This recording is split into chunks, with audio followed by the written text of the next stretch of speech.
சின்ன ஒர்க்காக இருந்தாலும் நம்ம ஒர்க்கு யூஎஸ் வரைக்கும் போக போகுது அப்படின்னா எவ்வளோ ஹாப்பியாக இருக்கோங்க. அங்கேருந்து வந்த ஒரு ஃபேமிலி தான். அவங்க வந்து வாங்கிட்டு வந்த புது டிஷர்ட் வந்து திடீர்னு ஏதோ ஒரு சின்ன டேமேஜ் ஆனதுனால வேஸ்ட் பண்ண முடியல, இதை ஏதாவது பண்ண முடியுமான்னு சொல்லி கேட்டிருந்தாங்க. இது வந்து பேக் சைடு ஷோல்டருக்கு கீழே இருக்கும். ஸோ இதை வந்து நான் ஃப்ரேமில் மாட்டி போடும்போது ரொம்ப பெரிய ஹோலாக தெரிஞ்சுது.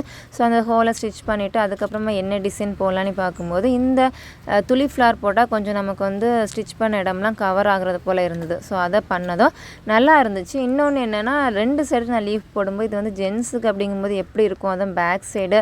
ஏன்னா நான் வந்து 3 இடத்துல போடுற மாதிரி பிளான் பண்ணியிருந்தேன். ஏன்னா ஒரு இடத்துல மட்டும் போட்டால் இது நல்லா இருக்காது அப்படிங்கிறதுக்காக ஸ்ட்ரைட்டாக ஒன்று, அதுக்கப்புறம் கீழே ஒரு போடலாம் அப்படின்னு சொல்லி பிளான் பண்ணிட்டு தான் நான் ஸ்டார்ட் பண்ணது.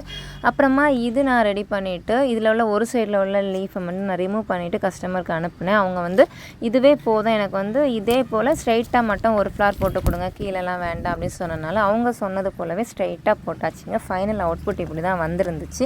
கஸ்டமருக்கும் ரொம்பவே பிடிச்சிருக்கு. ஸோ உங்களுக்கும் இது பிடிச்சிருக்கான்னு சொல்லி கமெண்ட்ஸில் சொல்லுங்கள். தேங்க்யூ.